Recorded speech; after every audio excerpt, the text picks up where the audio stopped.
In case you've been hiding under a rock, or if you just don't have Twitter, bless your heart, Kanye West made his return to the platform and proceeded to crack the internet with 7 dirty words which would have put even George Carlin to shame. Last Saturday, Kanye tweeted, "I love the way Candace Owens thinks." If you don't know Candace Owens, she's a black conservative woman who originally went under the YouTube moniker Red Pill Black. Candace caught fire online around the summer of 2017, and my interview with her, in which we discussed her evolution from a lefty to a conservative, is one of the moments that really put her on the map. It was the first time that she had been able to explain herself in her own words in a long-form conversational setting.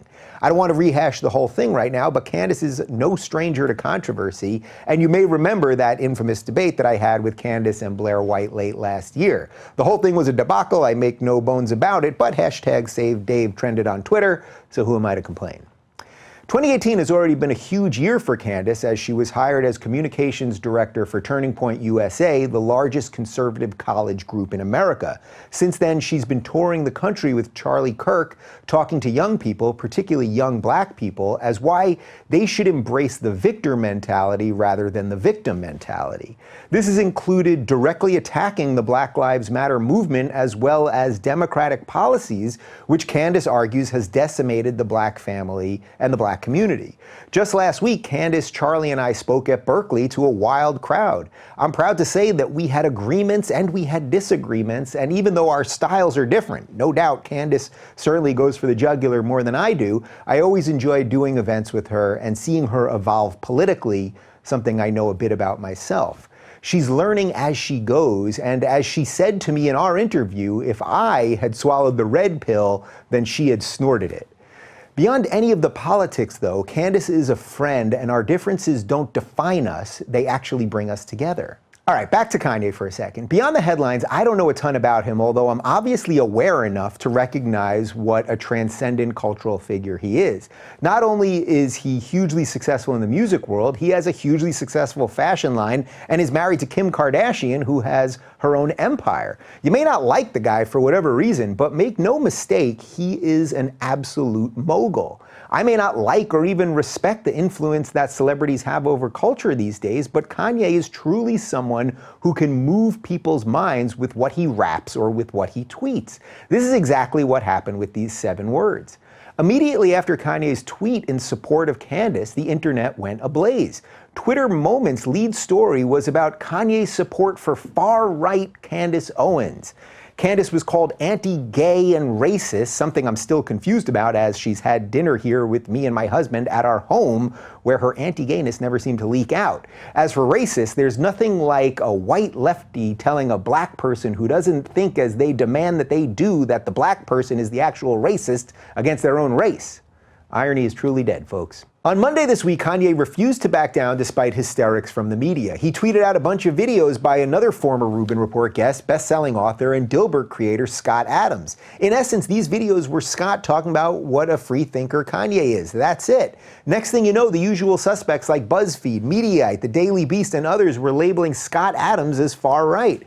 We've seen this script a million times before with anyone who dare challenge leftist orthodoxy, be it Candace, Scott, Colin Moriarty, Jordan Peterson, or even little old me. When mainstream media has moved so far left that this wide collection of people are all smeared with the same charges of far-right racism, you know that the Overton window hasn't just shifted, it's shattered. The authors of these pieces aren't journalists, they're activists. Or, as Candace says, they aren't journalists, they're hitmen.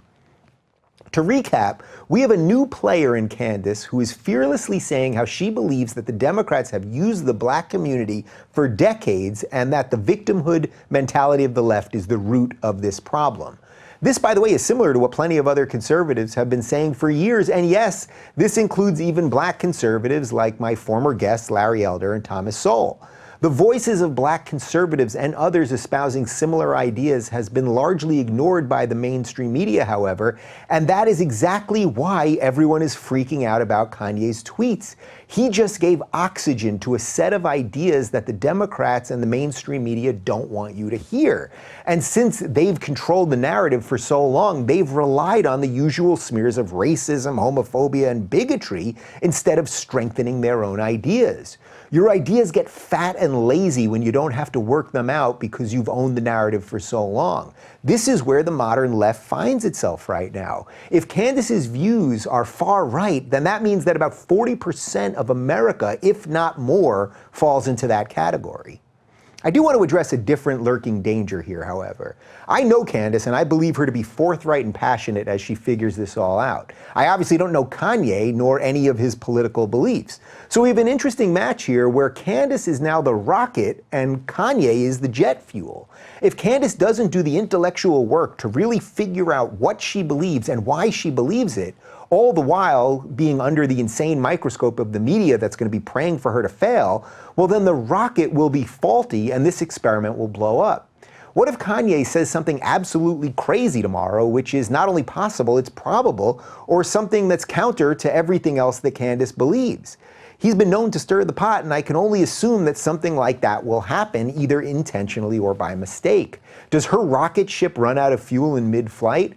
Where does that leave this incredible momentum? Over the past year, when I've talked to people like Eric and Brett Weinstein, Jordan Peterson, Ben Shapiro, Larry Elder, Thomas Sowell, and many others, what I'm most impressed by is how complete their outlook on politics and more broadly on life is. They don't jump from conclusion to conclusion depending on the political climate. They try to really understand what they fundamentally think, so as new issues arise, their responses are complete rather than conflicted. This is something I've really tried to incorporate into my thinking and something that I know many of you are trying to do as well. This will also be Candace's challenge now, and I think she's up to it, but only she can decide that for herself.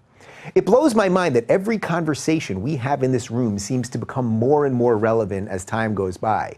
For all I know, we'll have Kanye in that guest seat soon enough. Whether he is just rocket fuel to boost ideas, or is he the rocket ship that will get us to the solutions, remains to be seen. But make no mistake, the issues around free speech, political correctness, and the uncomfortable truths that might be the answers to those questions have just been leveled up. Are the players ready for the next level? We'll soon find out.